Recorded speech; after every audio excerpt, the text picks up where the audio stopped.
Okay, ladies and gentlemen, it's the final curtain call, so I will have everyone take their seats. And again, if you have an empty seat next to you, we do have a full house. I'll ask you to raise your hand if there's a seat next to you. Suzette has a seat. Lily, her family have seats. Welcome, Chelsea. Okay, there's a seat back here. Mr. Jenks has two seats up front, and he is here. He's. May I have your name?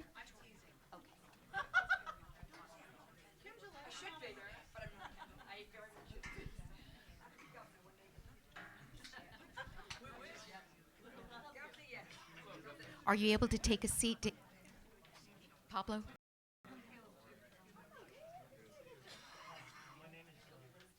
You've got one. Thank you.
We will get started shortly. Would everybody please make sure that you have silenced your phones? Please make sure that you have silenced your phones. Thank you.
Good afternoon. Again, we ask everyone to make sure you have silenced your cell phones. And welcome to the Republican Values Center. We are glad to have you here at the RVC for this important event. As with all gatherings such as this event, rooted in the values we share, we put God before country. Please stand for the invocation, followed by the Pledge of Allegiance, and remain standing for the national anthem. We are honored to have the Mayor of Simi Valley, Mayor Keith Mashburn, deliver our invocation. Mayor Mashburn. Thank you. A little bit from me prior to the prayer is Republican values. We campaign with dignity, grace, and integrity. We expect our candidates to do that, and we as supporters should support our candidates with those values in mind. With that, please bow your heads. Almighty and eternal God, look with favor on this gathering. Guide us with your wisdom and grace. Grant us discernment. Protect our president, our nation, and all those who serve to preserve freedom. With trust, patience, confidence, we pray, and we do this with good values. In the Lord's name, amen. Amen. Thank you very much. Enjoy.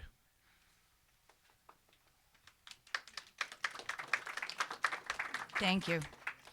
Leading us in the Pledge of Allegiance is Jeffrey Burham.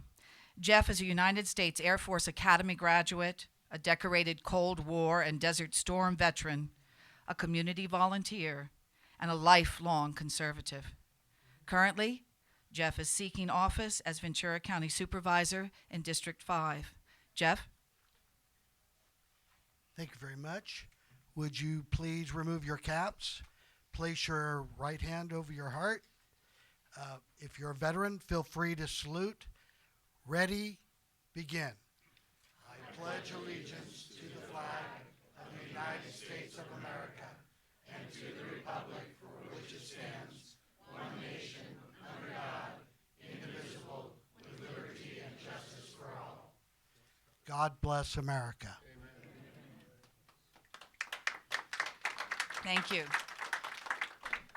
So if you would remain standing, we continue honoring our great nation with a rendition of our national anthem sung by Madeline De Natale. Madeline?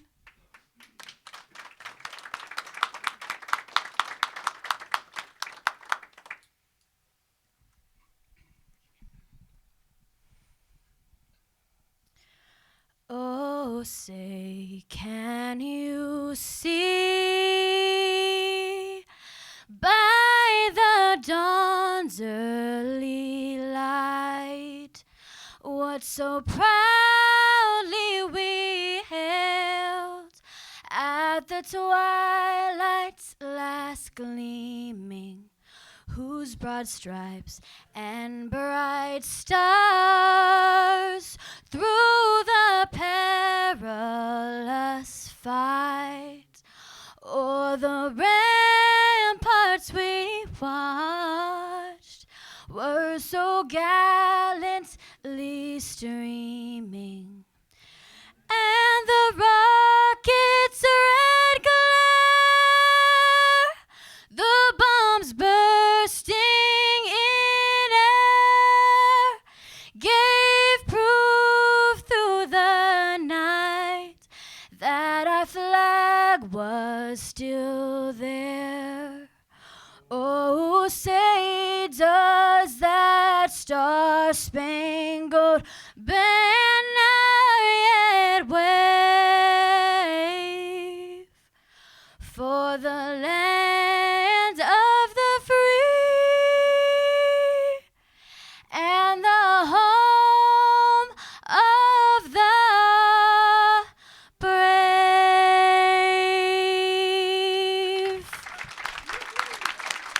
Thank you, Madeline. Thank you very much. I would ask everyone to take your seats, except the veterans. If the veterans in the room would continue to please stand. The veterans in the room.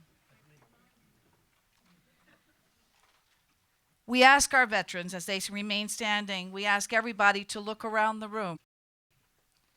They're here with us, reminds us that we are the home of the free because of these brave men and women.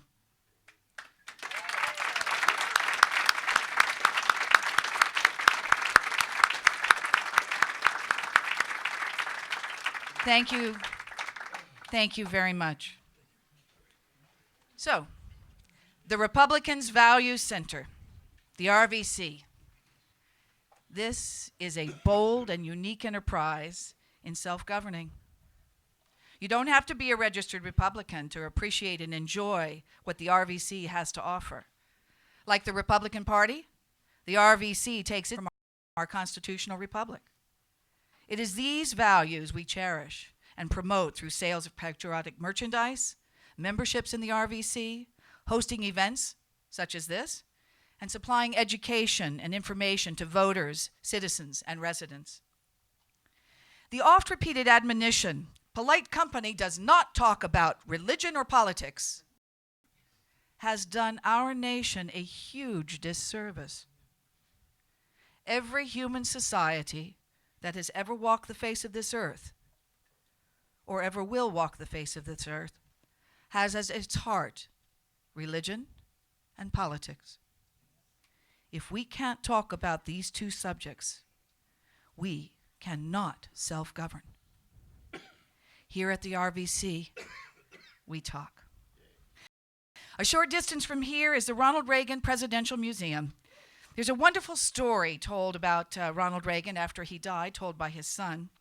Most of us remember Reagan's iconic thumbs up, just like President Trump. Thumbs up, right? Well, Reagan's son described a time when the family was in the limousine, and they were in a crowd there in Washington, D.C. And they're moving through when a man broke through the crowd and pressed his face right up against the window, and he gave the president the middle finger. His son said, my father, without missing a beat, turned to us in the car and said, look, everybody's doing it. Here at the RVC, we do happy. Hashtag we do happy. And with that, I turn the program over to one of our co-founders and friends, Pat Saraceno.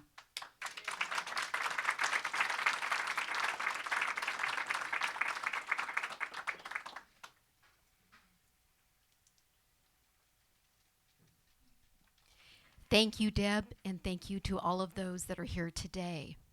Welcome. Welcome to this bold adventure.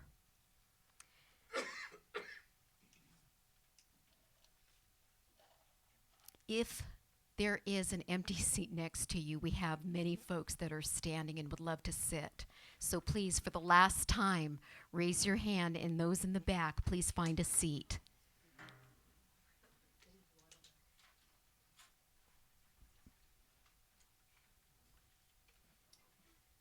Again, my name is Pat Saraceno, and I serve as the president and chair of the Center for Republican Values. At this time, I'd like to thank the following dignitaries for attending. Simi Valley Mayor Keith Mashburn,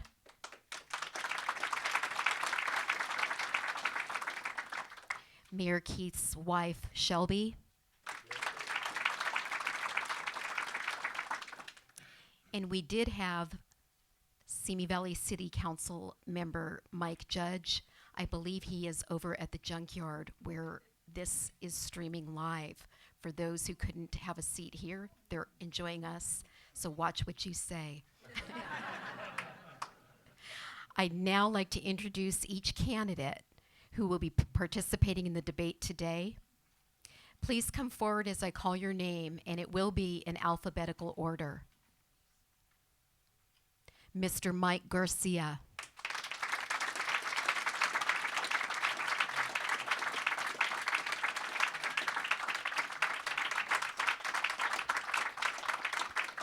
Mr. Kenneth Jenks.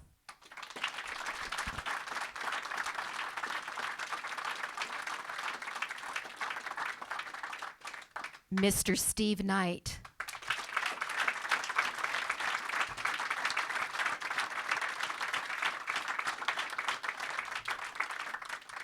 Mr. Daniel Mercury.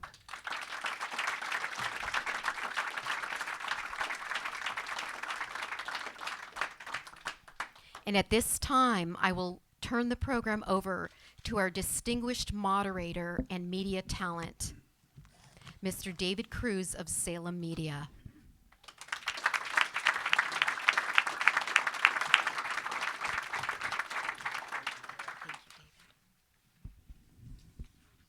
Good afternoon. How is everyone? Wonderful. California is watching us tonight. America is watching California District 25. I am but the bus driver here this afternoon. I'm the window washer. My point in being here with you this afternoon is in helping to bring out as clearly as I can the views, the positions, and the actions that these individuals say they're going to take on your behalf. I have before me questions that have not been shown to any candidate, also questions that have been submitted by the audience. Should you have more, please submit them to Ms. Deb Baber, and she will, of course, want to screen them and then bring them to me. The way we're going to conduct today's discussion, and it is a debate, so there's a couple of different things that we do. There will be an opening statement of 2 minutes each, starting with Mr. Mercury at the far end. Then I will begin a sequence of questions. The questions will be answered in 1-minute intervals. They've been already described, and the participants know this. If someone wants to respond to a statement being made by another candidate, they can raise their hand. I will identify you, and I would respectfully ask that you wait for me to call upon you. You will be given 30 seconds to reply.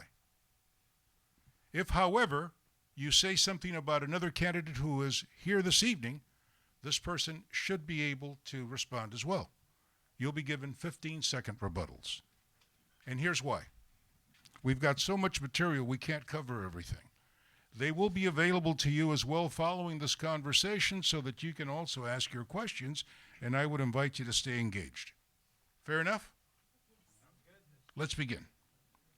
I'd like to first begin with Daniel Mercury with a 2-minute opening statement. Thank you. I appreciate that.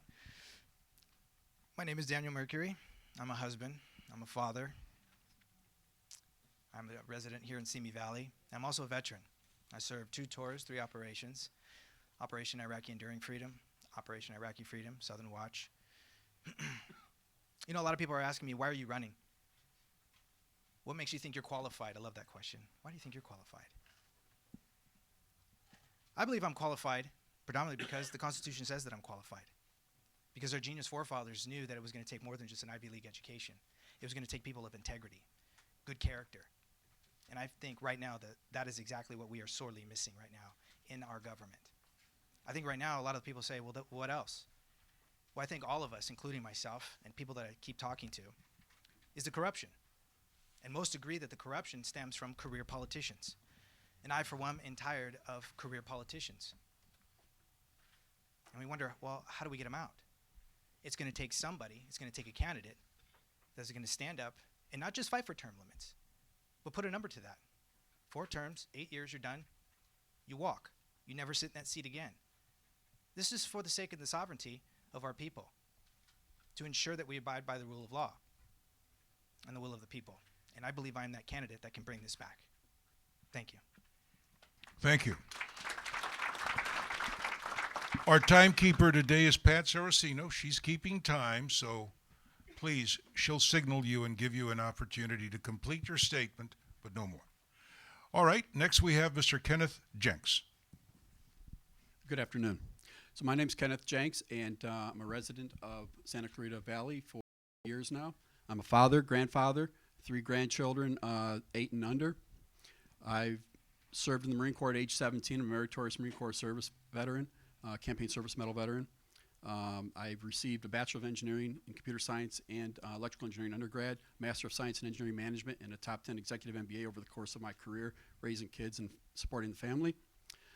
For 30 years, I've been building telecommunications networks to Homeland Security, first responders, hospitals, school districts, and working with the Communications Law Enforcement Act. I will be a congressman that delivers with leadership, experience, conservative Christian values, sensitivity, sensibility. Issues that are important to me are education, healthcare, environment, and sovereignty. Thank you. Next, we have Mr. Steve Knight. Well, good afternoon. I want to thank the RVC for having this debate today. It is wonderful to come out and have a debate and talk about the issues. My name is Stephen Knight. I live in Palmdale with my beautiful wife of 30 years, who's here in the audience, and my two boys, Christopher and Michael, 26 and 21, and our newest member, Luca Michael Knight, and Vanessa, coming to the family here. And I'm looking very forward to being a grandparent, even though I'm very young. Don't know that I'm old enough to be a grandparent. I'm a United States Army veteran. I joined right out of high school, enlisted myself, went in, served in Germany, served during the Cold War under President Reagan, and then went right into Los Angeles Police Department when I came out, and had my career in the Los Angeles Police Department 18 years, including 5 divisions and then 3 years with gangs at Devonshire Division. I thoroughly enjoyed my time in LAPD. I thought it was a very honorable career, and I loved being a police officer. So why am I running? Why would anybody run for Congress? I think that is a good question to ask all of us. You've got to know why you're running for Congress. You've got to know why you're running for anything. I believe I'm a good leader. I believe I've shown that. I believe that good leaders can actually change people's lives. I have changed people's lives with things I've done in Congress, from our Convenience Veterans Care initiative that is now going across the country by the VA adopting what I did in Congress and changing how we do our values and our medical care for our veterans. So a good leader can change people's lives, and that's why I'm running. Thank you. Thank you, Mr. Knight. Mr. Garcia, Mike Garcia. Thank you. Pat, thanks again for hosting this with the RVC. It's always great to be in Simi Valley in the shadows of the Ronald Reagan Library, so this is very exciting. Who's ready to win in 2020? In the end, that's what all of this is about. And I've had the fortune of leading a team now for almost 12 months that has armed ourselves with the capacity and the ability to win. We have the endorsements on our campaign, and I'll tell you about my experiences throughout the evening. But we have endorsements across the entire district, to include Congressman Elton Gallegly, Mayor Mashburn, the city council members here in Simi Valley. We've raised $1.2 million. We're raising about $100K a week, and we have the right team in place. And what I'm most proud of is that we have 300 volunteers who are actively out there banging on doors and hitting about 2,500 houses a week right now, getting ready to fight the big fight against the big Democrat machine.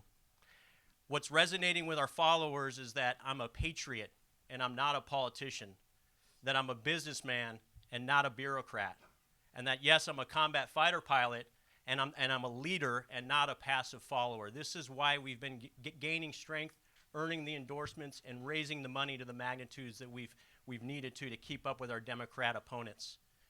The power behind that is impressive, and I am the last person, the last candidate that the Democrats want to run against. I represent everything that I'm not supposed to be, and they're afraid of that. They're seeing horsepower, they're seeing energy, they're seeing someone who cares, who's working hard, and they're seeing a first-generation American who's a Republican, who's not blaming the government for any woes and was never reliant on the government for my successes. So folks, I believe we actually are a beacon of hope. We're a beacon of hope for California, and I do believe that our campaign will be the template for a series of large victories throughout the nation in 2020. So thank you.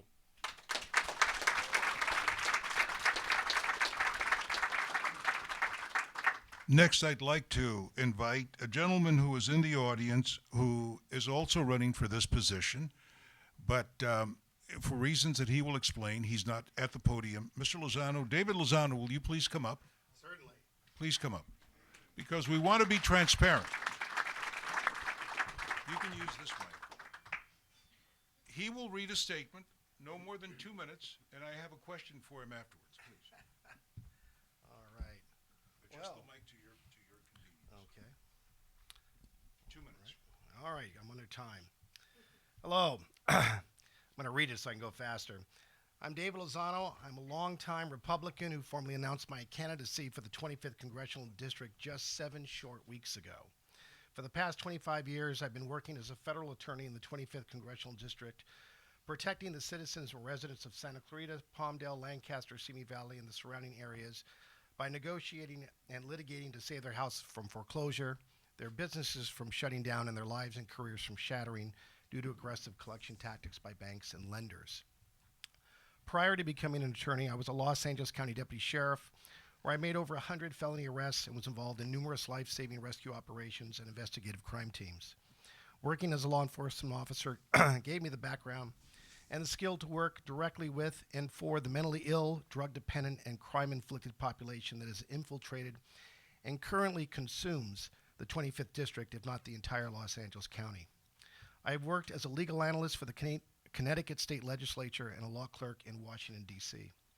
I've also traveled extensively throughout the world, working in countries such as Egypt, Mexico, Turkey, Greece, Fiji, Australia, as a teacher, sommelier, restaurateur, international relations representative, underwater dive instructor, and explorer. By working throughout the world, it has taught me how business, governments, and cultures merge and cooperate to find solutions to problems in complex situations. I hold a Juris Doctorate degree out of Quinnipiac College in Connecticut and a bachelor's degree in political science out of California State University, Los Angeles. I've been happily married to my wife, Dawn, who's over here in the audience, and my 2 teenage boys, Christopher and William. I am a candidate with an extensive background and a vast array of experience. I am the only candidate that has declared that I have the solution to homelessness. I came specifically today to announce and declare that I do hold a solution to homelessness. This is something that just escalates. We've got 2 minutes, right? Okay. Sorry. That's Sorry. okay. I'm That's sorry. all right. But I've got to be fair. Now, I do need to ask you a question. Why are you not up at a podium? All right. Unfortunately, the RVC announced invitations a month prior to the cutoff of qualifying for the candidates here for the congressional position, and therefore the invitations were sent out before I was even a candidate. So I actually just learned about the debate from a news reporter last week. And so when I contacted Pat here to tell her that I was available to debate, unfortunately she said that there wouldn't be enough room for me here in the debate. So she invited me to come to sit in the audience, and hopefully the moderator might be able to ask me a few questions, and I'm certainly here afterwards for anyone to ask questions about my candidacy. Thank you. I'm going to ask Deb Baber to please come up. Deb, we also have a statement to be read by Courtney Lackey, who had a death in her family and could not be here. She, too, is a candidate. You will have 2 minutes to read her statement, please. Thank you. My name is Courtney Lackey, and I have lived in the Santa Clarita Valley for 20 years. I am a wife, mother, and business person. My platform is freedom, family, and our future. I am running for Congress because I believe there is a huge disconnect between we, the people, and what happens in Washington, D.C. Corporate and special interests dominate and set policy, and we need to get money out of politics. I adamantly oppose corporate control of our democracy, and I will not accept any special interest PAC or super PAC funds. I will be beholden to no one except the people that I represent. We must deliver balanced budgets and eliminate the trillions of dollars of debt that will enslave our children and grandchildren. Having managed over $1 billion in assets for some of the largest pension funds and insurance companies in America, I have extensive experience in developing balanced budgets and fiscal strategies. I want to create a health care that is run by doctors and patients, not corporations and special interests. I want to empower parents and teachers through local control of education and school choice. I will be a fierce advocate protecting Social Security and fully funding veterans programs. I am confident that given the opportunity, I will make substantial change on behalf of our district in Washington, D.C. I would be honored to serve, and I humbly ask for your vote on March 3rd. Thank you, and God bless. There you have it. And Miss Lackey said she might be watching our stream, so if you want to send your condolences to her on the passing of her dad, please. We miss you, Courtney. Thank you. Thank you. All right, first question. I'm going to begin with Kenneth Jenks. And again, you have a minute to reply. Others can come in after the fact, and if you feel that you need to rebut, please feel free. The first question is, the Republican Value Center is founded on conservative principles. Specifically, what values are most important to you, and how will you champion these values in your messaging and in office if elected, specifically? Well, very specifically, there are several values that are aligned with each other. And healthcare, education are aligned very tightly with each other. So through demonstration leadership, I have raised 2 kids that both have master's degrees, double master's degrees, and a son-in-law with a master's degree. I have 2 master's degrees myself. I'm for school choice. I'm really concerned about the charter school system and what's going on there, and the inability to pursue that in terms of exploratory measures. But education and healthcare fall hand in hand, so well-educated population is also a healthy population. How will you champion these values? Yeah, so, one of the issues is funding. And when we give large monies to the school systems, unfortunately, it doesn't filter down to the kids and the students. That money goes to outside vendors, contractors, and folks of that nature. So what we need to do is have accountability and traceability for those funds that are delivered to the schools. We also need to know where the lottery money is going that was promised 30 years ago. Thank you. Any follow-up? Yes, Mr. Mercury. I believe one of the things that we also need to 30 seconds. We need to not forget about is God. And now God has been removed out of our lives. If anything, I believe that, if anything, our children are forgetting about their origins, their purpose, and where their destiny is. And it really follows God. I believe in Jesus. And then, of course, destination is heaven. When you remove that from our children, remove that out of our country, we wonder why things are falling apart. And I believe we need to install and reestablish our faith in God in this country. All right. Anyone else? All right. Oh, yes. Okay, go ahead, Mr. Knight. So, absolutely. I think that Mr. Mercury has the point. It's values. To me, it's faith and family. And you in your faith, you keep your faith, and then you work with your family. I think that those are 2 of the values that I look at all the time. Is my faith strong? My faith is very strong. Is my family strong? Yes. That takes care of an awful lot of the issues that I'm sure are going to be questions today, like homelessness, like broken families, like a lot of different things that if we had strong families, this would take care of some of those issues. All right, let's jump into that, Mr. Knight. How would you promote, seeing that the RVC has a core list of values which include pro-family, specifically, how would you promote the foundation for a free society being the family? Well, I think it goes back to, what do we expect in America? I mean, I expect that we're going to be responsible for ourselves. I expect that we're going to do the right thing. Now, the right thing might be different for some people as it is to me, and so on and so forth. But the fact of the matter is, if we're responsible for ourselves, that means when I get married, I'm responsible with my wife. My wife and I are partners now. I'm responsible to her. She's responsible to me. When we have a baby, we're responsible for this baby, and we're going to raise that child in the way that we think is fit. I think that that's one of the values that might be a little bit lacking. We are so willing to just let things go in America and just say, oh, that's the way it is there, and that's the way it's going to be, or it's broken there. How can we fix it? If we're responsible and we go in and we say we want people to be engaged and be responsible for themselves and for others, things get better, and that's a value. All right, thank you. Mr. Garcia, is responsibility the same as accountability? Absolutely not. I mean, responsibility is usually given to the person who's following through on the action, but ultimately accountability can be in many cases the same person who's responsible for that action or that principle, but accountability lies at a higher level.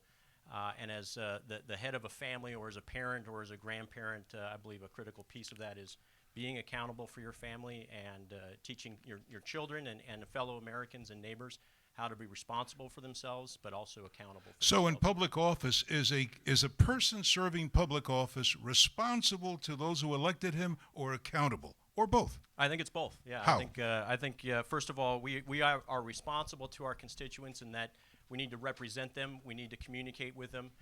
We need to boil up the issues that we're seeing in our district to make sure that we all have a voice in Washington, D.C. within the swirl of all the noise out in the swamp, right? It's the responsibility of the member of Congress to represent their constituents. Thank you. But it's their accountability that matters, and you all should hold us accountable in that regard. Mr. Jenks, you have a response. Yeah, really the two issues there on accountability and responsibility is that some congressmen will go to Congress, they'll act as a trustee of their constituents. Other congressmen will go and they'll be the voice of their constituents. I will be the voice of the constituents, not the Mr. trustee. Knight, you have a response. Yeah, absolutely. I think you've got to be accountable. When you're on the campaign trail, it's all about kind of rhetoric. That's really what it comes down to. I'm telling you what I'm going to do, and please vote for me as opposed to one of these three gentlemen. So it's that thing that I've got to get them to vote for me. I've got to get them to vote for me. You get to Congress, you're accountable for those words. Those actions better back it up. And so if you're in Congress and you didn't back it up, then that's just rhetoric. I actually backed it up. My words meant the same thing as my actions. All right, Mr. Mercury, go ahead. Yeah, I believe also, too, when it comes to accountability, I think it's important that the person that you're going to be putting into office gives you something, too, to hold them accountable. So, and that means that we have to also involve everybody. For instance, we have the model that a lot of people in Congress are following when it comes to incorporating a law, rather than having their constituents or the people of their district come in and debate on the constitutionality of a law. They have a requirement to invite them in to show that they want to be held accountable. So who's the boss? The politician, the elected official, or the people who got him there? The people. The people are the masters, and your representative, we're the slaves. We are the servants. That is how it's supposed to work. You tell us what to do, not the other way around. Thank you. Mr. Garcia, what committees in Congress do you feel best qualified to serve in?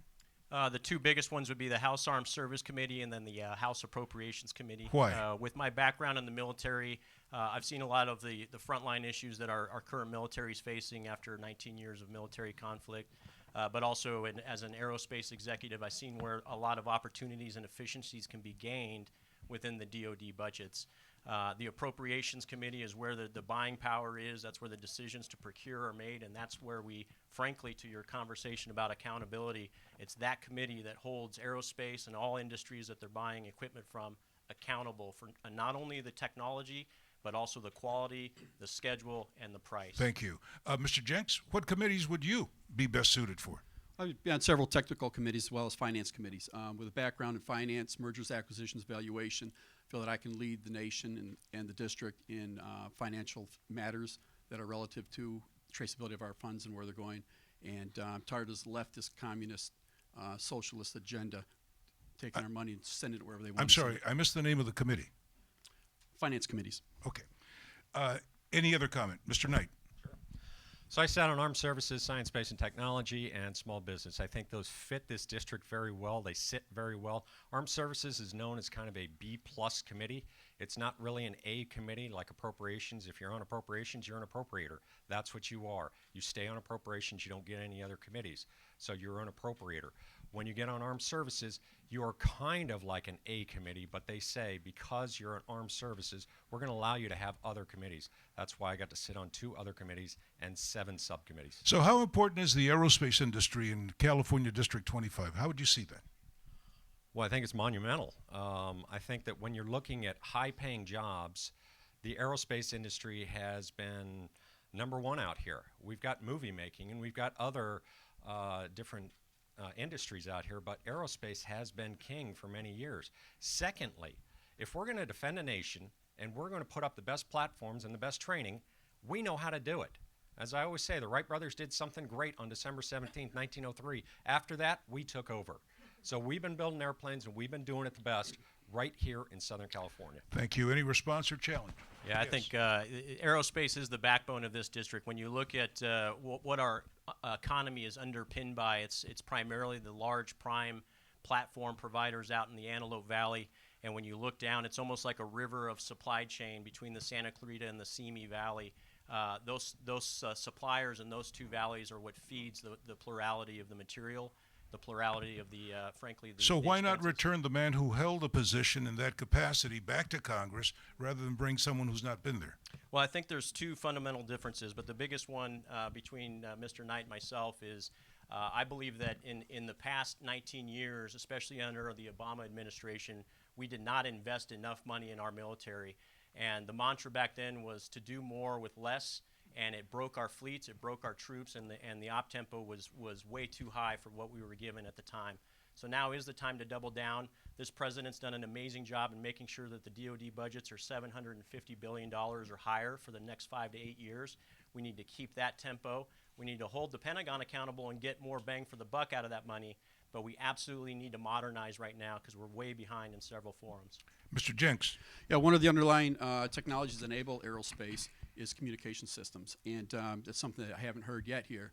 But the communication systems, telecommunications, broadband, and all of these underlying enablers in engineering are what's driving aerospace as well. And what we have to be especially careful of in this area is cybersecurity. I am an expert in cybersecurity, been working with cybersecurity for 25 years. So I think that is an area that we need to focus on as well. It's not just the dynamics of the mechanics of aerospace. It's all of these underlying technologies that we have to be careful of. Thank you. Mr. Lozano, I want to ask you a question. If you could step up to a mic, please. You have a law degree, is that correct? That's correct. How important is immigration versus, let's say, the economy? If you were to list your priority of projects, what would be most important to you? Well, illegal immigration it's one of the key elements here that it's facing our country that has divided our country. How would you address it? The first thing I would do is I would, of course, strengthen our borders, which our president is currently doing. But at the same time, we have to look beyond our borders. We have to find out what it is that our country is not doing for our illegal immigrants here, in the sense that we need to be strengthening the other countries as well. Because if you talk to these illegal immigrants that come across, they say they really would prefer not to actually leave their country, but their countries are such in such disarray that they have to leave. They're scared of their lives and everything else. We're a leader in the world. We should be helping all these other countries as well. Well, why do you think, Mr. Mercury, is that really our responsibility? No, I don't believe it's our responsibility to be the police of the world. If anything, your representative has a duty first and foremost to the people first, which means we have to first ensure your sovereignties, then we have to do everything by the rule of law, and of course respect the will of the people. And the will of the people right now is they've had enough of the influx of people coming in here. So what we need to do first and foremost is to put a moratorium on the borders for at least 2 years so that we can get a better handle on the infrastructure, so that then we can figure out how to better expedite to get people in here in a more humane way. Your response to that? And as I first stated, it was to strengthen the borders so that we wouldn't have illegal immigrants coming across. That was my first statement. Thank you. Thank you for your reply. Mr. Knight, what's most important to you, DACA or the wall? Boy, border security has always got to be number one. So border security, if you don't have border security, continued problems will happen. So border security has always been number one. It's not something I just campaigned on. I've gone to the border 23 times in all different places. The border security is problematic. If we continue to let it be problematic, then we're going to keep getting issues. But if you build a wall and people build tunnels under it, how would you address that? Well, that's why I always say border security, because border security doesn't just mean a wall. Well, tell me what that means to you. Border security means new technologies that we've used in Afghanistan and Iraq. It does mean more boots on the ground. It does mean sensors in the ground like they use in Israel. It does mean a whole lot of issues other than just saying a wall and nobody can penetrate. You're saying soldiers. Boots on the ground means soldiers. Well, I'm saying ICE, yes. Okay. ICE. Okay. Sir. Look, border security, sovereignty, it's a three-legged stool. We have to deal with not only securing the border with the walls, the physical structures, we have to deal with the electronics and surveillance systems, and then we have to change the policy. And so something that's broken is our immigration policy system, birthright, and a whole lot of other issues that we have to address. And we need to address these issues as a three-legged stool. Thank you. David, if I may just tag on that. It's interesting to me that just a couple of weeks ago in Lancaster that Mr. Knight said he would pass DACA today. But the reality is we need to secure the border first. There's about 8 conversations we should have before we pass DACA. Border security is one of them, giving the resources to our Border Patrol agents, investing in the technology, stop offering free incentives to people who come here illegally, streamline the naturalization process so it doesn't take 20 years, and then we can have a meaningful conversation about what DACA looks like, when is it going to be passed, and who's going to be eligible for it. But it's a national security issue. I saw that report. How would you respond to that, Mr. Knight? Yeah, absolutely. So I sat on a caucus in Congress. No, but how would you respond to the question that was asked here, which was about DACA today? You just said you'd rather first secure the border. Border security has always been number one. I said that, yes, I would sign into DACA, and I've said it all along. I said it when the president said he would. I said it when the president said he wouldn't. So absolutely I would do that. But border security has always been number one. Ever since I sat in Congress on a bipartisan caucus, ever since I've been campaigning, ever since I've been in Congress, border security has always been number one. I want to ask you, Mr. Jenks, one last comment on There's that. a big difference between saying and doing. I've been in business 30 years. If I go to work and I say I'm going to do if I say I'm going to do something, I have to get it done. So there's a difference between saying and doing. I'm the guy that'll deliver. Wait. I'm just trying to understand why you would make that comment. Do you say somebody here is saying but not doing, or? No. I'm just trying to understand why you said that. I heard the words saying. I heard the words talking. So if we want to get things done, we need to do things. And that means to be assertive in our seats and assertive in the House. All right, Mr. Knight. Absolutely. I guess you must think that's directed at you. Oh, boy, let me tell you, a lot of things are going to be directed at me. I can tell you that. I can tell you there's 4 people up here that are going to say things to you. Absolutely. There's one person up here that's going to say something to you and actually back it up by what he actually did. By 25 for the 25th, I've got about 50 accomplishments, but we put them down to 25 because I said it and I did it. Thank you. Thank you. Let's go to one of the other values of the Republican Value Center is pro-Second Amendment. Upholding the right of individuals to keep and bear arms, a natural, inalienable right that predates the Constitution, secured by the Second Amendment. What does this mean to you specifically, Mr. Jenks? I'm going to go back to my opening speech, which I didn't have time to give the whole thing. Our country was given birth in 1620, precisely 400 years ago, in a set of fundamental beliefs, including freedom of religion, freedom of speech, liberty, justice, hard work, innovation, and a yearning to succeed. Most of all, unalienable God-given rights. These beliefs were tested following the Declaration of Independence and during the Revolutionary War. We know how this turned out, we the people. In tribute to Black History Month, our beliefs were tested again during the Civil War.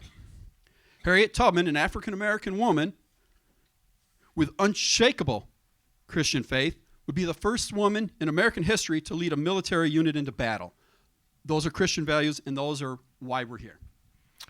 All right, Mr. Mercury, go ahead. You know, I think that we are definitely pointing this needle in the wrong direction when it comes to our Second Amendment. I am pro-Second Amendment, but I think right now what we're doing is we have a lot of politicians, case in point in Virginia, where they're chipping away at it and trying to use words, that don't exactly mean what they say. I think right now what we need to start doing is starting pointing the needle really more towards the criminals. For instance, if a sexual predator has to register as a sex offender when they get out of jail, well, then I fail to see why we're not actually applying that same principle to a gun violent criminal and have them register as a gun offender and then put them under cyber monitoring as well. This is what we need to start doing when it comes to getting control. Thank you. On that same line of the Second Amendment, what is your position on concealed carry and where, Mr. Garcia? I think it should be allowed across the entire nation. I think one of the responsibilities of the federal government is to make sure that the regulations and the requirements for the concealed carry are consistent and uniform across all 50 states. That's a huge problem right now. Are there places where you would not allow guns? I would not allow it in schools, frankly, right now in this era. I think it's okay for teachers to be trained on how to use a firearm. But in this environment, I would not allow concealed carry weapons to be in schools. Mr. Jenks, bad guys have gone into schools. Yeah, so bad guys are going to get out of the schools too. So we do need to look at arming the teachers, put teachers that want to be armed into training programs, let them carry concealed. The other thing is, some of this starts off, you look at the APA and what they've said about the violence and things that go on within the schools and these school shootings. And that is prevention and intervention at a young age. So why the hell are we teaching sex education in the schools and we're not teaching kids awareness. So I would say that we need to get back to the fundamental values of what we are in this country. Let our Thank you. parents teach. Mr. Mercury.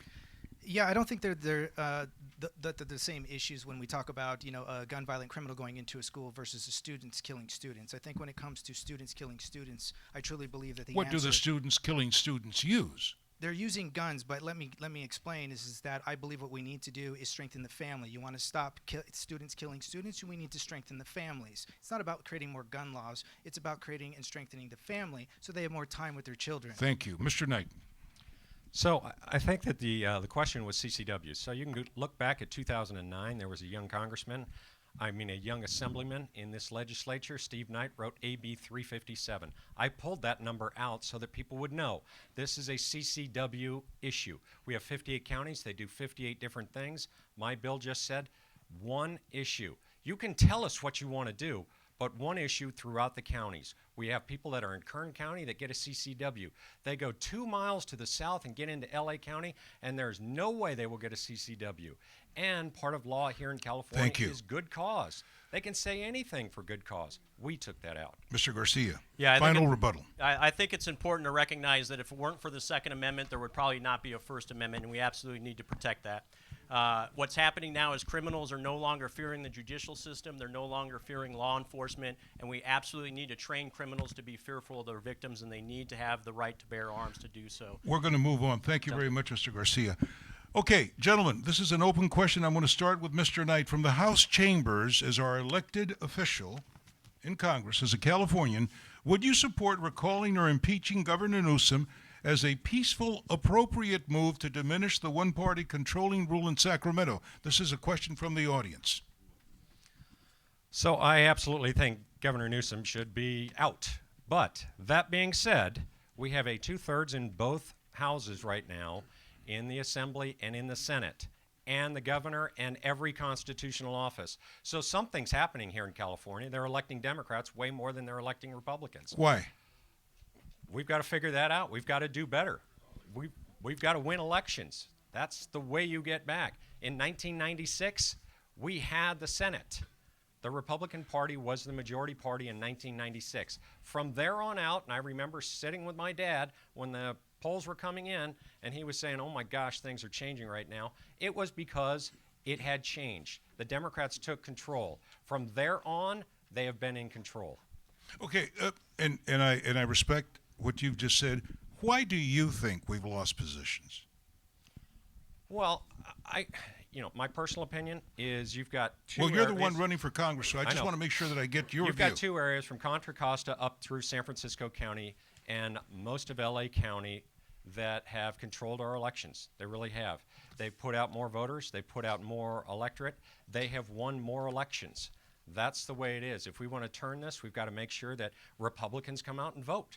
We've got to get people that understand our values and our issues and get them to the polls and make sure that they're there. Mr. Garcia. Yeah, I actually agree that we need to get the voters out, but it's on the candidates. It's the responsibility and the accountability, if you will, of the candidates to inspire volunteers, to inspire our teams to get out there and get the vote, to show the contrast between ourselves and people like Katie Hill and now Christy Smith.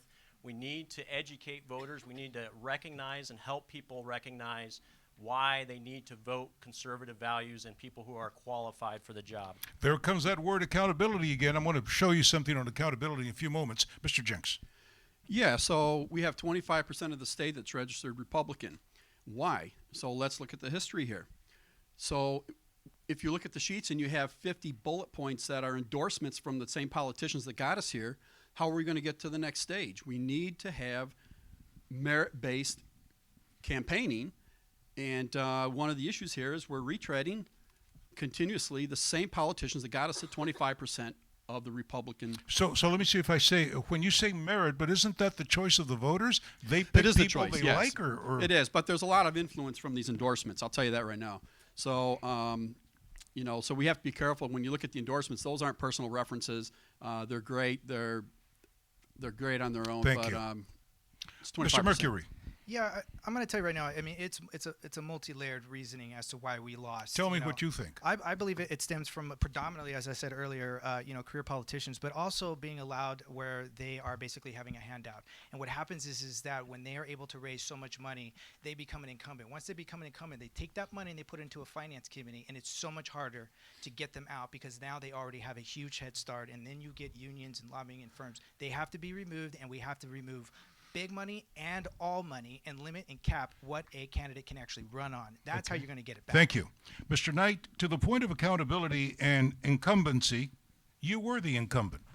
You were defeated. How do you explain that? Well, I think I need more than a minute, but there was an awful lot of things that got us to not winning re-election. We took about 2 months after that, and we started looking at it. We said, what did we do that Katie Hill might have done? What should we have done? And what did we do very well? I can tell you the campaigns are changed. They have changed. The times of get out as many volunteers as you can, knock on those doors, send out a couple mailers, and you're going to be elected are over. Yes, you're probably going to do some of those things, but if you're not doing the other issues, and I'm not going to tell you what they are right now, but if you're not doing the other issues, you're not going to get elected. There's no way. And in November, you're going to get crushed. The Democrat Party has figured about 3 things out, and it all stems from what ballot harvesting did. And that ballot harvesting went down, and they looked at 3 different issues, and they started doing them very well, and we were caught flat-footed. We're doing it better this time. We're doing it differently this time. That's why we're going to win. Thank you. Mr. Garcia. I'll tell you what we have to do. We need to raise money. We do need the volunteers. We need to be present in the district, go to every meeting. We can't take anything for granted.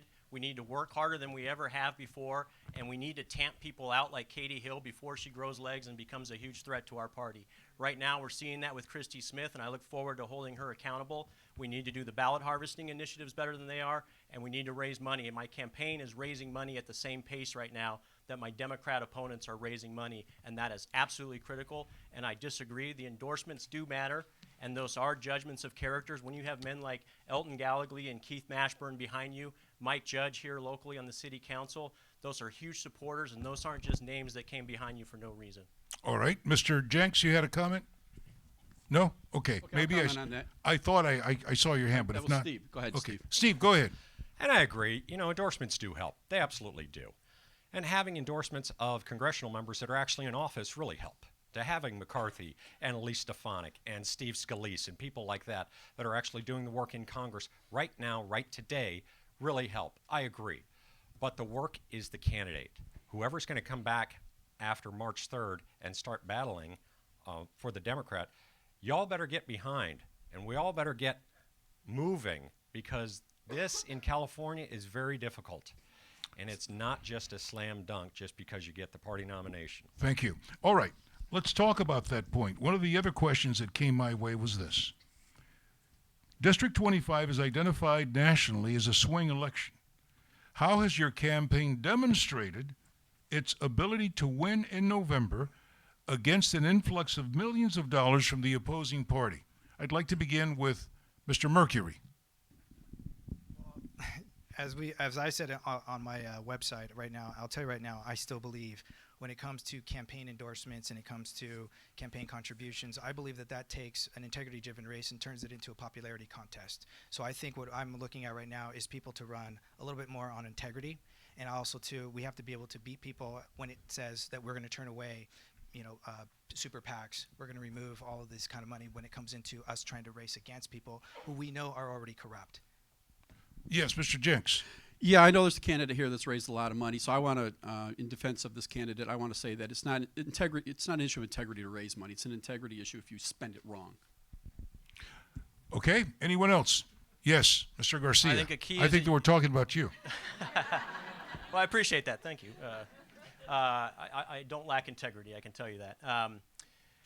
The key for me was to get in early. That's why I looked at the data on the heels of the loss last year, looked at all the forensics data there, saw what went wrong, what went right. After 4 months, I decided to get in early. And in order to win a race against a large Democrat machine, you absolutely have to get in early. You have to raise the money. You have to raise the viability, get the endorsements. I am supported by some political action committees, and I'm very proud of those. And frankly, those are how we are going to keep up with the bigger Democrat machine. Combat Veterans for Congress, the SEAL PAC, the War Veterans Fund that's backed by members of Congress like Dan Crenshaw. These are huge tailwinds for my campaign that I'm absolutely proud of. Another one is actually the Animal Wellness Action PAC, because we have a soft spot, my wife Rebecca and I have a soft spot for animals. So these are the types of team building exercises we've been doing over the course of the last year, and this is how you beat the large Democrat machine. Thank you, Mr. Garcia. I want to make sure that I got the answer and I understood it, because if I don't understand it, I can't convey it to the audience. Is viability important? Is electability the same thing? Mr. Knight, may I begin with you? Sure. A little bit. I'm going to say it's kind of a little bit fuzzy there. Viability is somebody who can win the election in November. Can you win in November? Yes. So viability is not who can win the election in March 3rd. March 3rd is going to take 3 of these folks out of the running. That's what it's going to do. Who can win in November is the viability. That's where we need to be, and that's where the party needs to be, is to make sure that someone can win in November. Your response to that, Mr. Garcia, and then I'll go with Mr. Mercury. Yeah, I'm not trying to be difficult, but I actually believe it's the other way around. I think you can be viable if you've got an organization, you're raising money, but if the candidate isn't putting in the hard work, if the candidate's message and platform isn't resonating with the district, if it's not representing the district, then he or she is probably not electable. What I take pride on is the fact that we are viable. We've talked about the infrastructure, but more than half of my 300 volunteers have never been in politics before, because they are resonating with the message of a patriot, of a citizen legislator going to D.C. to protect us. And to me, that's what the essence of electability. Katie Hill was electable because of her charisma, because of her hard work, but obviously there was no qualifications underneath that. Do you agree with that, Mr. Jenks, that Katie Hill was elected because she was likable and fun and different?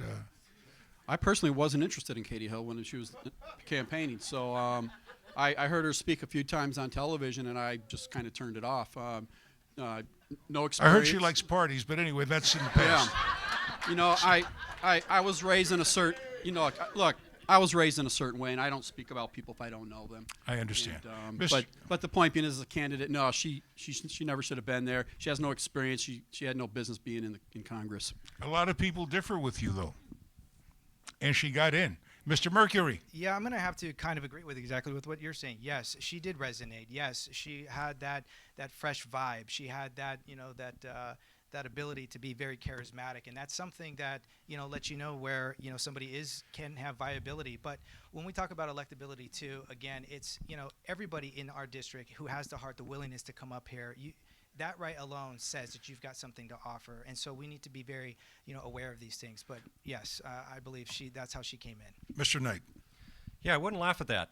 She got elected right here in this district, and we've got to be aware of things like that. So what I'm talking about in doing things different, last week I spoke in front of 4,500 people face-to-face, 4,500.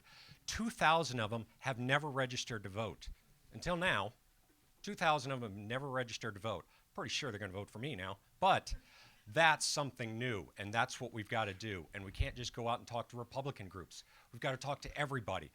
Our issues and our ideas work. They Thank work. You.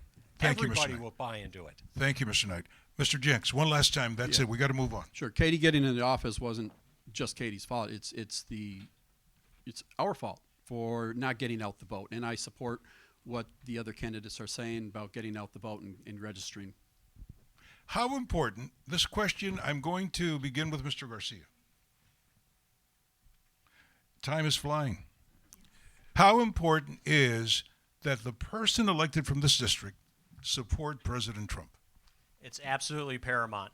I think in the wake, especially of the last week, seeing that Congress has become effectively a caricature of itself, this president has the potential to do amazing things for this country beyond what he's already done for us. He's an 800 horsepower engine right now that's strapped to a 100 horsepower clutch in the form of the U.S. House of Representatives, and we absolutely need to support this president. Do you support President Trump? I absolutely do. I did vote for President Trump in the primary. There's some bad gouge out there. I did vote for President Trump in the primary, and I stand behind him. What's resonating with me from this administration is that he wasn't a politician. He was a businessman. He was an outsider from DC, outside of DC, and he came in with no political agendas. He came in with no loyalties to any political machine, and he truly is only serving as a servant to the nation. Mr. Jenks. I resemble that. Thank you. All right. Mr. Mercury. Yeah, I'm going to go on record right now, too, and say also, too, that I support the president. Okay. Thank you. Predominantly, one of the reasons that I believe is because he's also the only president, and from what I see, is that he created a brilliant plan between Israel and the Palestinians, a plan where he's the only president that bothered to even take out a map and figure out where they can actually mark the lines where the Israelis had actually agreed to give over some land to the Palestinians. That is a brilliant plan. He's the only president that has done this. Thank and you. I'm telling everybody right now, you should get behind this Mr. president. Knight, please. Same question. I'm glad you brought up that point because I was one of the only 9 House members that went over to the Holy City when the embassy was coming in. But I want to come back to that I'm going question to. earlier. Okay, I just please. like You got that. 30 seconds. I like that. Okay. So yes, I think I'm the only one up here who can say I support the president, and I've got something to back it up. When I was in Congress, I voted with the president's policies 99% of the time. That's it. 99% of the time when President Trump's policies came down, I voted with him. I've been out of Congress a year now. I'm still in the top 10 in Congress voting with the president.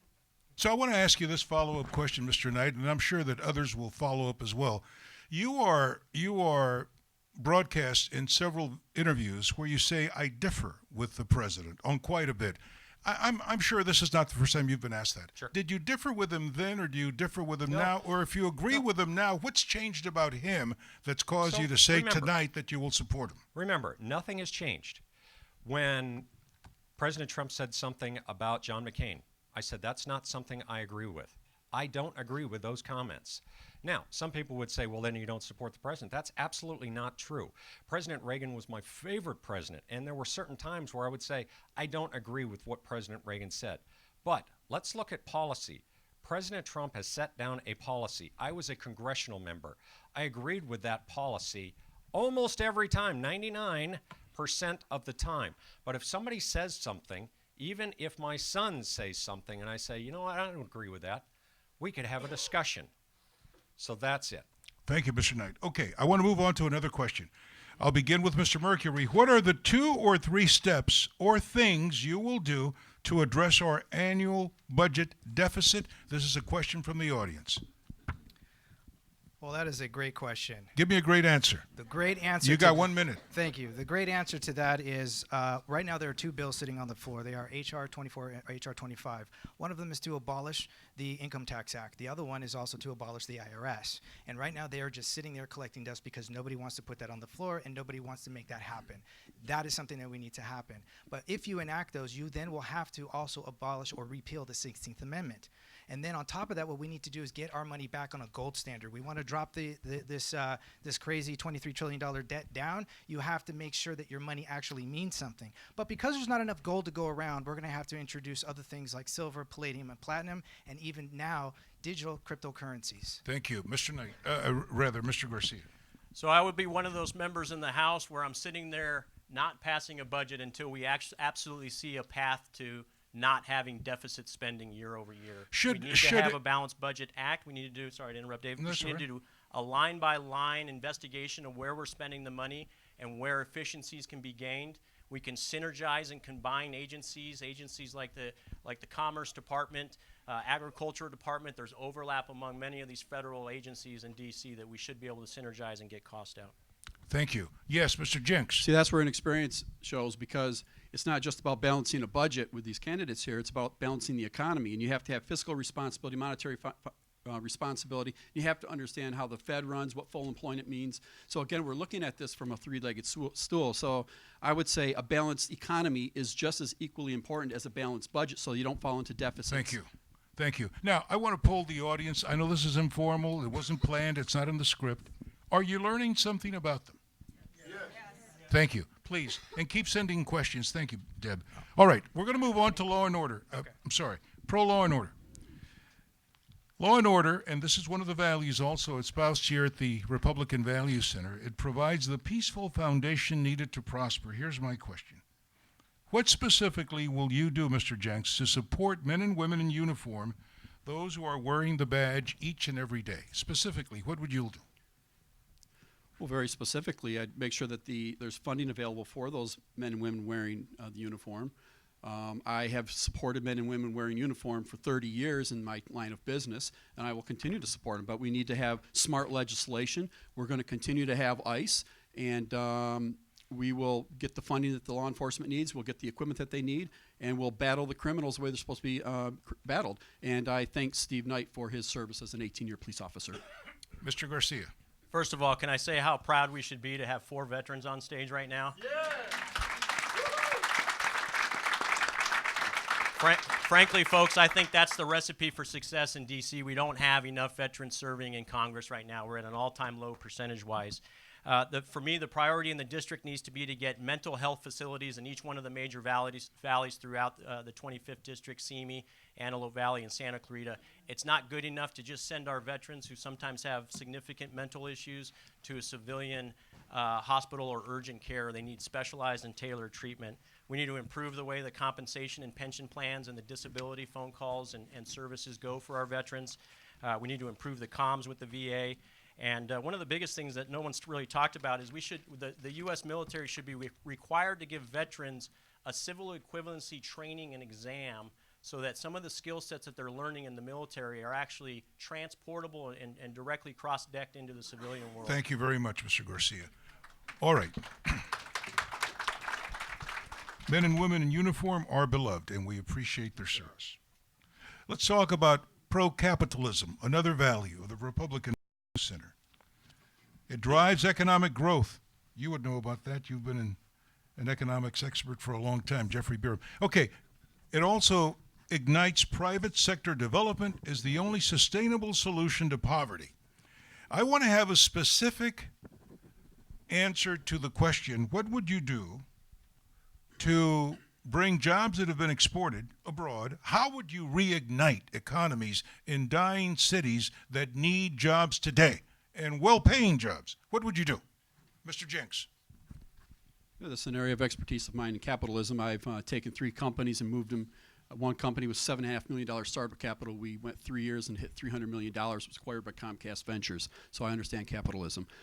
We need incentives. We're chasing, let's talk about our own communities here. We're chasing companies out of California because they can't afford the insurances and all of the other taxation and burdens that are set upon them. So, the thing we provide incentives to the companies to stay here, whether it's additional tax breaks,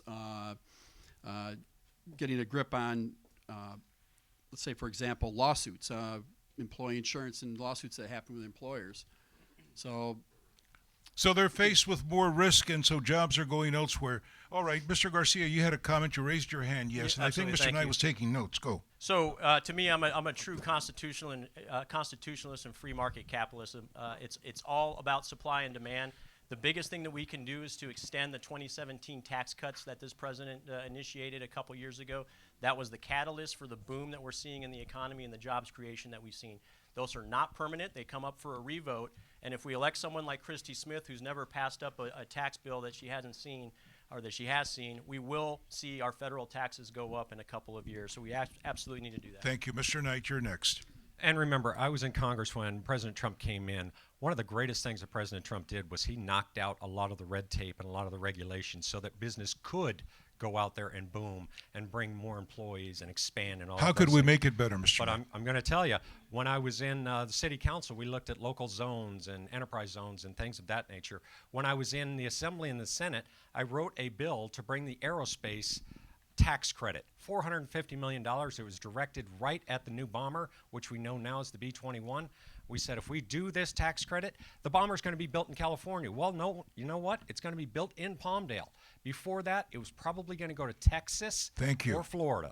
Thank you. Mr. Mercury, you have the final word on that point. Thank you. I think we need to, first of all, we need to throw that AB 5 in the garbage right now. That actually affects a lot of independent contractors, and that is the beauty thing about being a contractor, because I was before I created 2 LLCs, is one of the things that allows for people to do is to figure going on within their inner cities, where is work missing, and how they can expand on that. And then next thing you know, they're going to create businesses and provide jobs to other people because they were permitted to grow. Thank you. We're going to move on because we have about 20 minutes left and I have to leave. Yeah, they cut me off. The commercials come in and I'm gone. Mr. Garcia, you mentioned veterans earlier. It's a very important point. America today is seeing more homeless vets than ever before. How would you change that? How would you address that? We need to absolutely take care of our veterans and make them a priority. We say that, but people don't want them in their neighborhood. That's right. So here's how we take care of them. One of the things that I mentioned already is the civil equivalency exam. We give them the training before they get out of the military so they can find great jobs that are paying $75,000 and up when they get out. That's how you keep them off the streets. Another initiative I'd like to instill is to have 10% of federal jobs set aside for people who have served their country, not just DOD and military personnel, but people who have served in AmeriCorps and Peace Corps. There should be a large chunk of federal jobs across the nation that are given priority to those folks. That keeps them in the same benefit system and allows them to stay on health care and benefits that they need. Thank you very much. Mr. Knight. So experience matters. We do have set-asides for veterans. We do have set-asides for veteran-owned businesses. I'd like to look at what Mayor Falconer has done in San Diego. They are the only city in California, only major city, that their homeless issue has gone down. They went down 8% last year, mostly because... You sure they didn't move? Mostly because it's a Republican mayor. He's the only Republican mayor of the big cities. Because you're in Ventura County, we don't have a comprehensive solution, and we find certain cities more beset with homelessness than others. My question to you is, what would you do? So he did the things that work. What He would you did do? bridge shelters. He looked at the veterans and said, hey, look, you have some skills. Let's get you into a bridge shelter, and let's use that training to get you into a job. That's why he's had such a great impact, especially with our homeless veterans. Now, you can do that with a whole homeless population. We did it in Palmdale. We went out, we said, okay, we're going to give you a 30-day voucher. You can stay at Motel 8, but guess what? You got to go to the WorkSource Center, and we got to see if you've got a skill. We want to get you into a job. You get them into a job, they get a roof over their head, they get food in their belly, and they can take care of themselves. Thank you. Thank you. Mr. Jenks, you're next, then Mr. Mercury. Excuse my throat. Yeah, so I agree with the training issue. When the vets are leaving and exiting the military, we do have to have aggressive training for these fine patriots, men and women. The other thing is I work with the American Legion Post 43 and the VFW, and we do service a lot of the homeless vets there. We have meals and other things on. But I think the core issue here is training, and I don't know that it's mental health, but there is training issues that we need to take care of. We need to have specific programs that can bridge these veterans over. We have some in place, but we need to. Thank you. Mr. Mercury. Well, there's already some avenues right now for military when they get out. It's called TAP class, at least in the Navy it is. But it's not extensive enough. It's about 2 days. In some parts, it can be up to 5.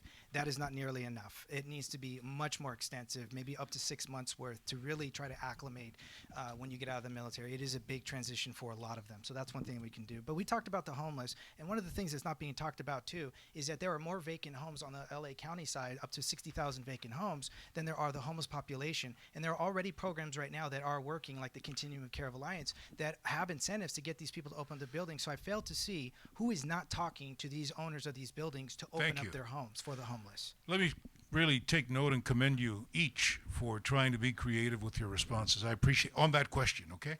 So let me come back with this one, self-reliance. Ventura County is an example of something going on with local governments. I'm talking about municipal and county. We're bleeding on social services and not enough on investment that generates growth and vibrancy. I want to ask Mr. Knight, if you were in Congress today, how would you help Ventura County, where most of these people live, and Los Angeles County, how would you help us in a way where we're picking ourselves up, but at the same time we're investing into the future and not having our social services bleed us into deficits that we cannot pay? Yeah, first, I don't think you need any help picking yourself up. I think that the federal government can have an issue. Now remember, the federal government is not here to help you in every situation. I always love that word from the government. Well, excuse me, Mr. Knight. Hang on. No, because what you're doing is you're splitting semantics here, and I knew exactly what I was asking you. What I was asking you is, how can we be partners in the private-public sector so that we can grow our economies locally? Because up there in D.C., they don't know what we're going through down here. We've got a flat economy here in Ventura County. Absolutely. So how would you help us? So, absolutely. So, government can look in there, and I brought up tax incentives that you can do locally. You can bring in zones into your local locality to say, okay, we're trying to attract aerospace. We're trying to attract the movie making industry. We can use these tax credits. We can use this zone, if we create this new zone, to get the synergy right here and bring them in. That is something that government can do and government has done.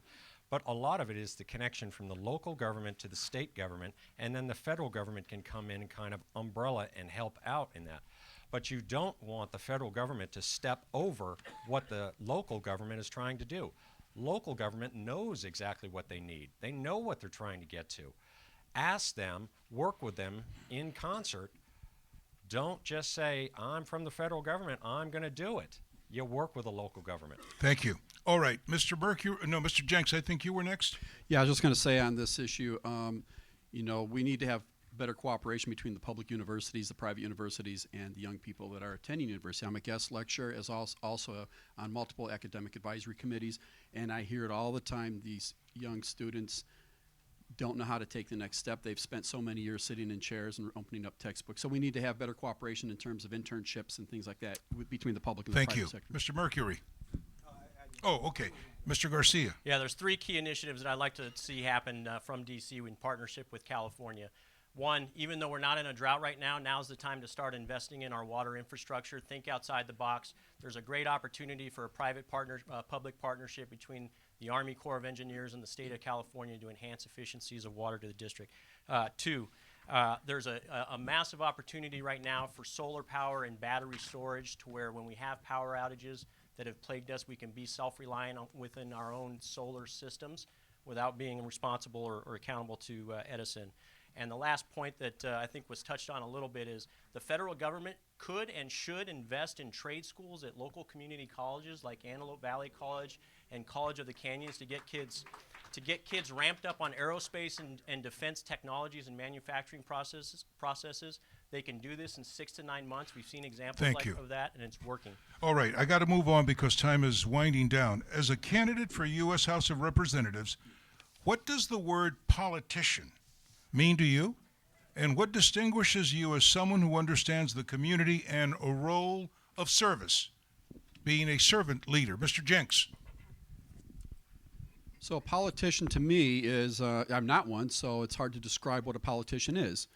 So first off, I'm a businessman. I think that those that serve in Congress should be representatives from the community, of the community, and for the community. So that to me is a servant, and that's what I will take to the House. Okay, fine. Mr. Knight, what is the difference between a servant leader and a politician to you? So look, when the Constitution was created, they made the House of Representatives very close to the people. They wanted them to be elected every 2 years. They made the Senate very deliberative or slow. They gave them 6 years to figure it out. The House of Representatives is the representative. They're the ones who go out into the community. They deal right directly with you face to face. Can't run and hide and be in San Francisco. They've actually got to be face to face. So that's what a representative does. Goes out to the community and understands. Almost every one of my bills or ideas came out of the community. We worked with the community and we said, okay, this is something we can do, and that's how we got to a bill. Thank you. Mr. Lozano, I've not asked you a question in a bit, but I would like to ask you to respond to that point, because you mentioned it in your declaration that you were not a politician. May I ask you to step up to a mic? What does the word politician mean to you, and what will you be if elected to this position? Always, a politician has always been a leader to me. I've looked up at all the past presidents, all the past political leaders before me, and I find that to be something to look up to and to follow and try to use as a guide. We've had some incredible politicians in our history, and you could learn from them and take what you've learned from them and try to make it even better. Thank you. Thank you very much. Mr. Mercury. Yeah, I think a politician to me, when I was growing up, it meant that a politician was never mean what they say. And to me, a servant of the people are people who actually don't want to be in office that long. They just want to do what's necessary, what's right, and they want to abide by the people in their district and who they represent. Thank you. Mr. Garcia, did you have a comment? I think the horse is dead. But for the most part, politicians need to be held accountable. I think the key to a good politician is why are they running? Why are they serving in office? Can they make ends meet in the real world, either before or after they're in office? Or are they trying to make a living off of public service? And that's a big deal. Okay, this is a question from the audience. As a Republican within a state with a Democratic governor, how can you help us make an impact? There comes the word help again, but people want to know, what will you do for the people of California who are conservatives? Let me begin with Mr. Mercury.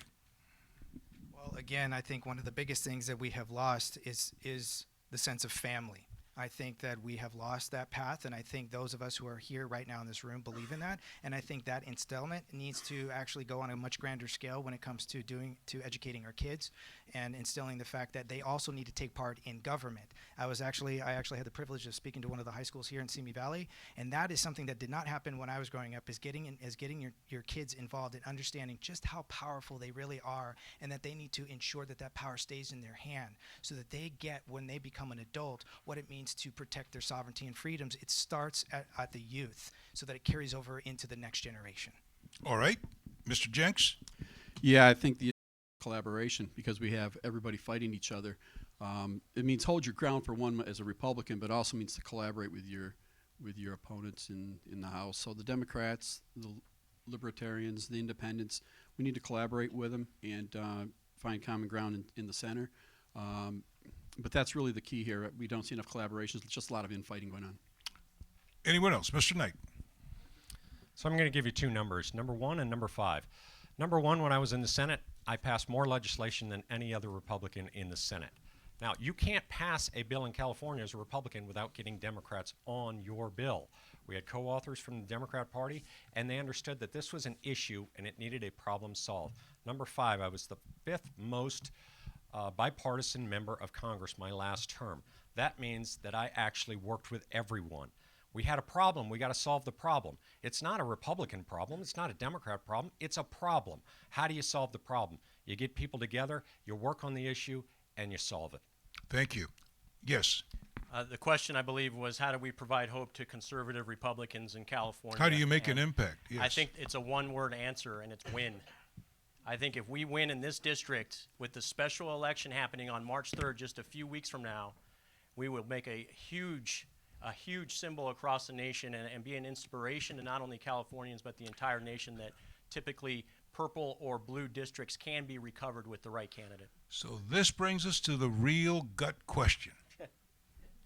and it has to be asked. Mr. Mercury, can you win? Yes. Not would you like to, would you be passionate? I'm just asking, given what has just been said, can you win? I'm going to answer it this way. I used to run track and field, and one of the things that I was really good at was running the 100-meter dash and the 200-meter dash, and I was also a junior Olympic qualifier. But one of the things I wasn't very good at, though, was always winning at the 200. But the one thing that my coach used to tell me was, don't worry about who's in front of you.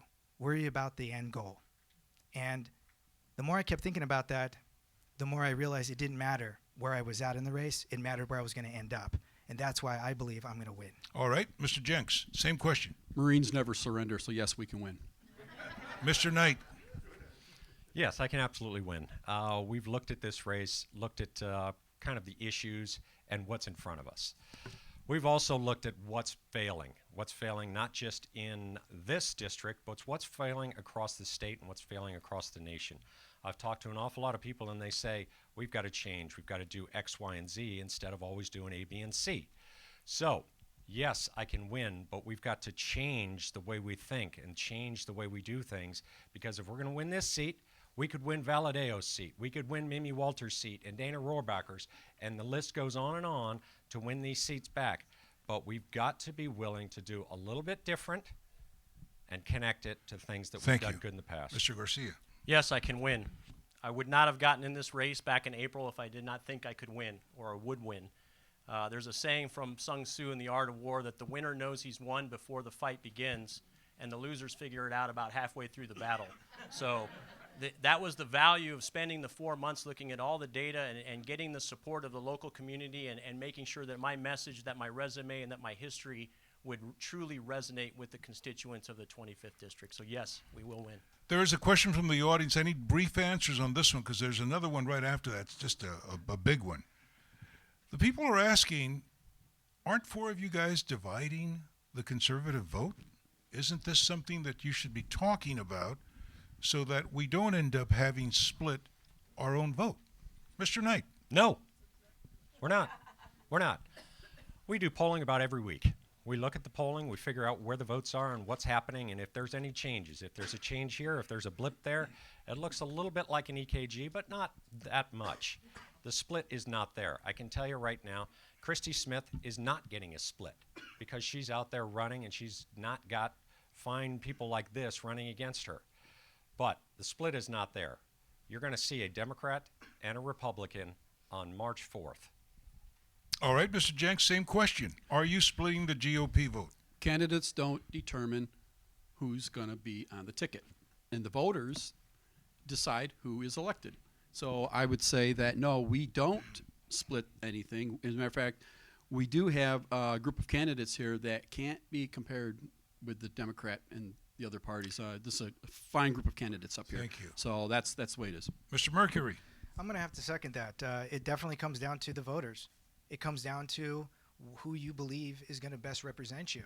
But it really is in the voters' hands. So I don't believe that we're necessarily dividing everybody. If anything, I think it's giving everybody hope that you definitely have strong candidates, all of us that are up here right now, that are willing to do the right thing by our community. Mr. Garcia. Yeah, I don't think we're dividing ourselves, but math and physics are stubborn things. So by definition, having as many people running, we are splitting the vote.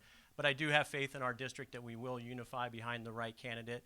I'm a firm believer as a Republican that anything that doesn't kill you does make you stronger. And what we're doing right now is sharpening our sword for the real fight that begins on March 4th when we go against Christy Smith. So let's talk about it's a that. positive thing. Thank you. Let's talk about that. Will you, yes or no, get rid of the federal support for sanctuary states? How? If you say yes, and if not, then why not? I'll begin with Mr. Knight. So let me tell you how the California caucus, California Republican caucus goes when you're sitting in there at lunch on Wednesday or Thursday. We throw out ideas. One of the ideas is, golly, there's sanctuary cities, sanctuary state, all of these things. Let's talk about this. How do we get rid of this? I can tell you, I'll give you a little quick story. If you want to lower the age of drinking to 18, you can do it. You could drop it to 18, but you know what's going to happen is they're going to restrict transportation funds. That was a long time ago that there was a lot of lobbying and changes. They're going to restrict transportation funds. So if you start doing things like this, which we all talked about and we all said, yes, that's what we want to do, the very first thing that was happening was transportation funds are going to be restricted. So if you like your highways the way they are, I don't. I'd like to expand them. I'd like to have better highways and all of that. Be careful on those issues. Mr. Knight, can I ask you a question? I would love for this not to be a sanctuary state, but... So let me ask you, just so I get clarity. Isn't that almost sounds like, again, the Washington deal making? I'll give you this if you give me that. So can you enlighten me on how you balance that? Because you know where you stand on something, but you've just said, well, you know, we sit with these guys and, you know, I want my roads too. So explain that to me. Look, for everybody out there that doesn't say there's some sort of issue like that, then they've never grown up in a family. They've never been married. They've never figured any of those things out. We have to look at them and we have to be realistic about what's happening. Yes, we could absolutely push forward a bill to get rid of sanctuary states. Absolutely. But if there is a consequence on the other end, just know that's going to come. Now, if we can fix that, and I think we can, if we regain the House and we control the Senate with this president, I think we can. But... Okay, but the president has drawn that same line and he stood his line.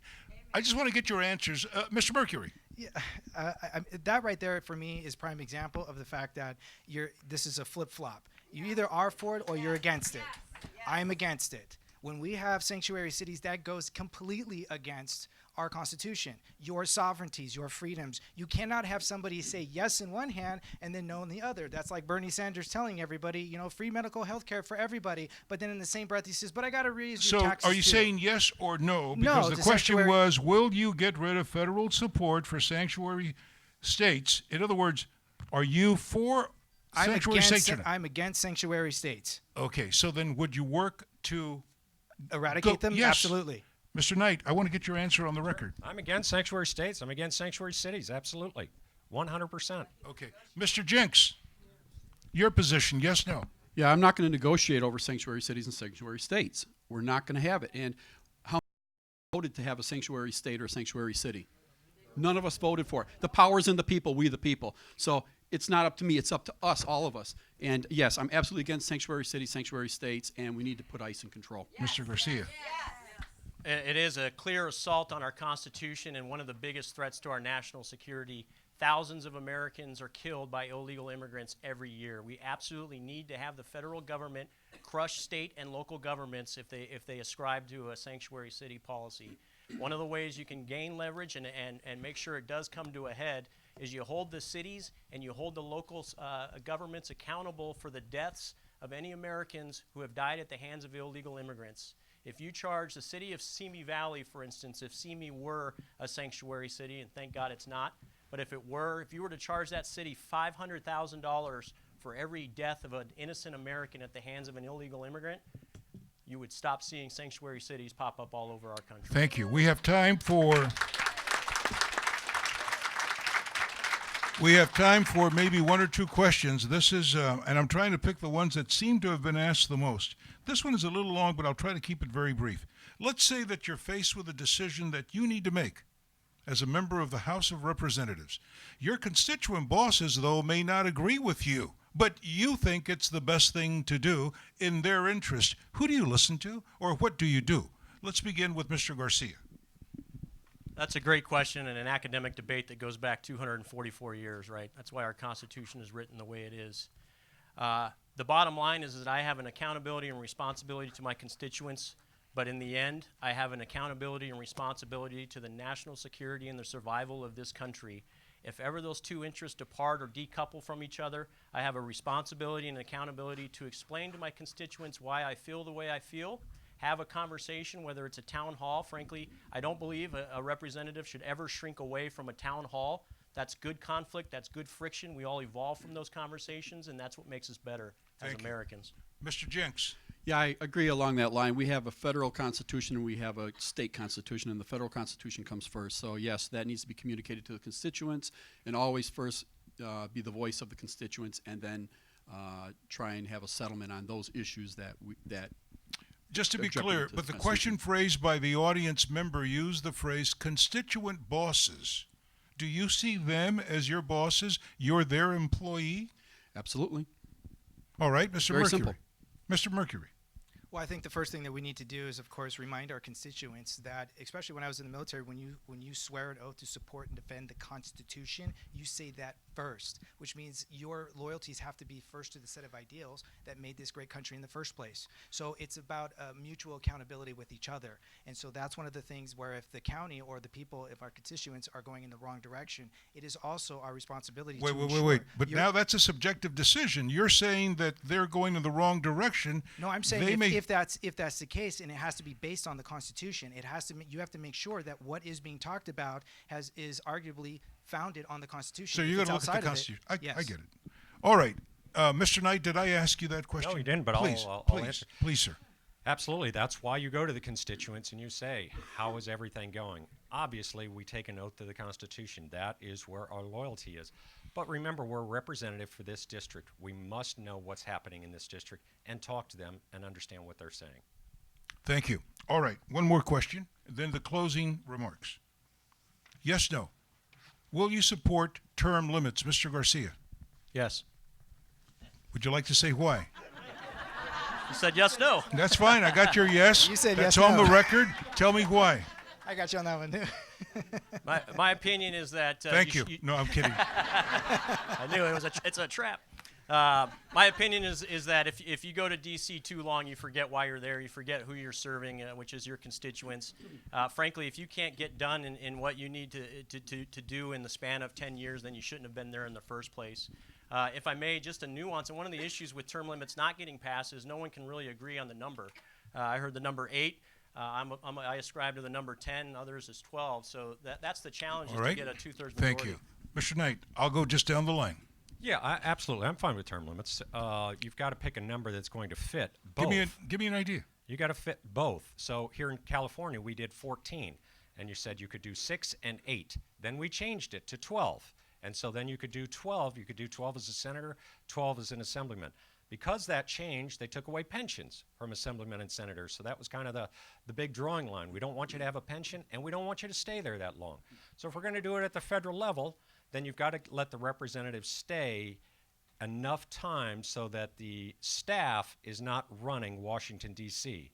So it's got to be around 12 years. All right, thank you. Mr. Jenks. Yeah, so Senate would be 2 terms, that's 12 years, and they would be rotating with Congress, which is 3 terms for 6 years. So that's how you break up the network in D.C. and you break up the lobbying. Because Okay, you guys lose got contacts. those numbers, right? 12 for the It's- Senate. It's 3 terms for Congress, that's 6 years, and it's 2 terms for the Senate, that's 12 years. There'd be a lot of guys with white hair, and I don't have any, who would be going out of D.C. tomorrow, right? That's All right, fine. Mr. Mercury. No problem.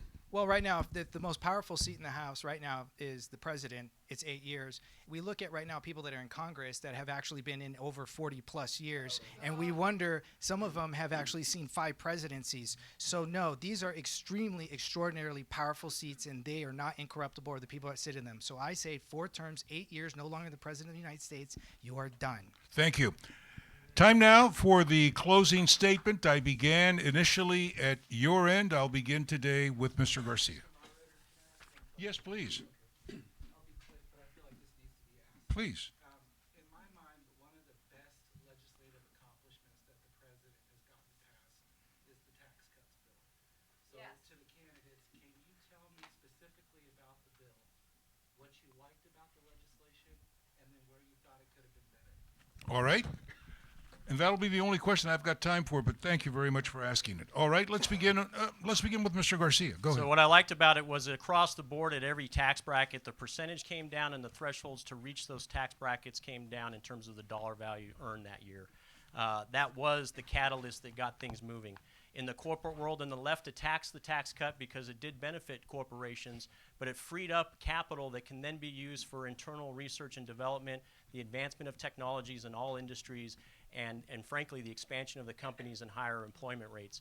What I would change, what I would try to shape for all Californians is to have the $10,000 state and local tax deduction limit be applied to an individual so that a married couple can benefit from a $20,000 cap instead of just a $10,000 cap as a married couple. It's a bit of a marriage tax and it hurts us here in California. Thank you. Mr. Knight. Well, yes, I voted for it. When I was in Congress, I worked very closely with the framers of it, actually talked to the president 1 or 2 times about the tax bill, and voted for it. There are several issues that address California and New York and New Jersey and maybe a couple other states, and it has to do with our deduction on our houses. We thought that that was a big issue for certain states, especially here in California. I'd like to fix that. We fervently talked to the president and said, we would like to fix this. This is hitting about 5 states. He said that, yes, we would absolutely like to work on this in 2.0. Then I talked to the Ways and Means chairman and said, let's make sure that California and New York and all the other ones are not left out on this because this affects our property. Thank you. So, yes. No, thank you. Thank you very much. Well, real estate is important, and you made the point. Mr. Jenks. Yeah, so we're now in alignment with the rest of the world. It was 22% corporate tax, and I've seen in my line of business, I've seen an incredible uptick in business over the past year and a half. My workload's tripled, doubled, quadrupled, whatever. Put some numbers on it. What I'd also like to see is further incentives, and that is we have educational student debt issues that we haven't talked about here, and that is some of these tax cuts, if we could further incentivize the corporations to provide training programs and relieve some of the student debt on their employees. Thank you. Mr. Mercury, final word on that. I'll try to keep it short. Basically, I would try to improve on both, as some of my colleagues talked about, was marriage and house. And of course, my wife and I, we bought a house here. Things were just skyrocketing. It still did kind of negatively affect us, and I think we can do some improvements on that. And of course, being married, we definitely need to drop this down. So He looks at his wife, the boss. Thank you very much, Mr. Mercury. All right, time now for closing comments. We'll begin with Mr. Garcia. 1 minute. All right, folks, I'll end with what I began with, and that this is absolutely a must-win for us here in California. This will be a symbol of hope and the template for the rest of the nation moving forward in 2020 with the special election going first. Einstein's definition of insanity was that doing the same thing over and over again and expecting different results is not rational. This is no different. We need to do something different. We need to be more aggressive. I believe leadership matters. I've led in combat, I've led in the corporate world, Experience matters. I've run a small business through the recession, through good times and bad times. Why you're running matters.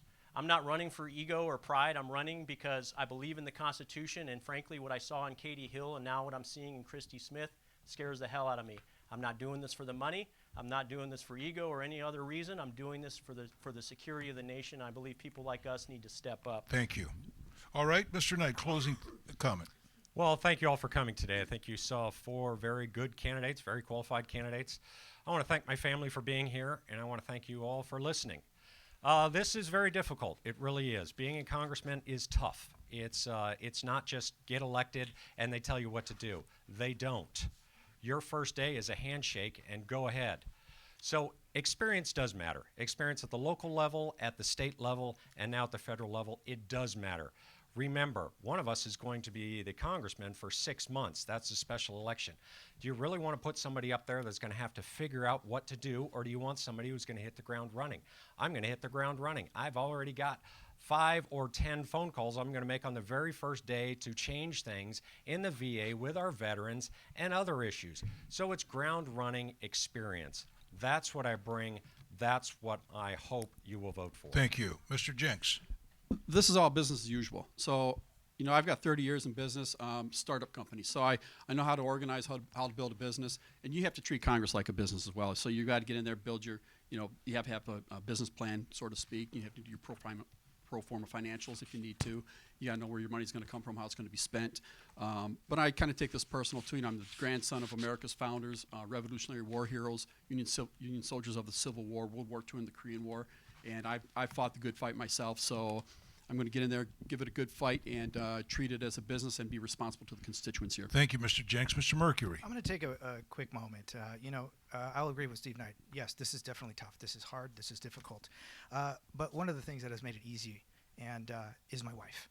And I think what's the old saying? Behind every good man is a great woman. And when it comes to my wife, that's an understatement. With that being said, this is an amazing district, and I believe that this is the district that really can be the ripple in the pond to really change the tide for the rest of the state. And I believe right now we're at a really great precipice. We're at a great turning point that we can make this happen. Thank you. Thank you. Mr. Lozano, I'll give you the same opportunity, sir. Please step up if you want to make a closing statement. Well, it's honor important. to be here and to be amongst these gentlemen. I mean, I sat here listening to their answers, and I would just love to be in the debate and be able to answer every question, but it was an honor to be amongst them and to be part of this. Thank you, sir. I want to thank the audience, and I want to thank these candidates. Thank you. Joan, it's your show. Thank you very much. Have a great evening. Joan, please remain seated. No, don't go yet.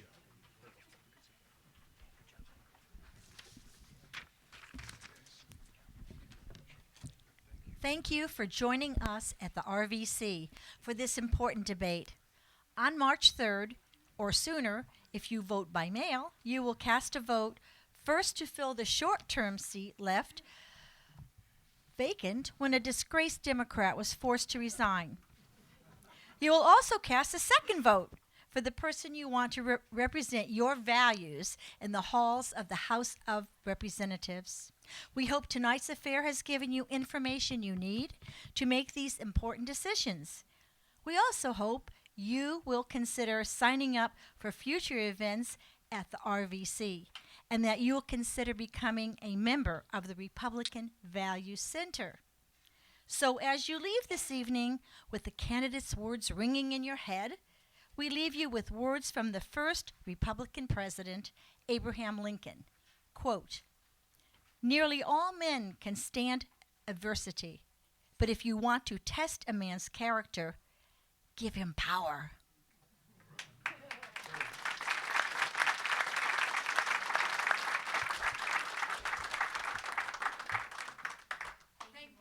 Thank you all for being I'm sorry. here. We do have refreshments, light refreshments. The candidates are here. Ask your questions of all of them. By the way, our headquarters is about 100 feet that way, so if you guys want to join us at our headquarters, you can do that as well. Thank you.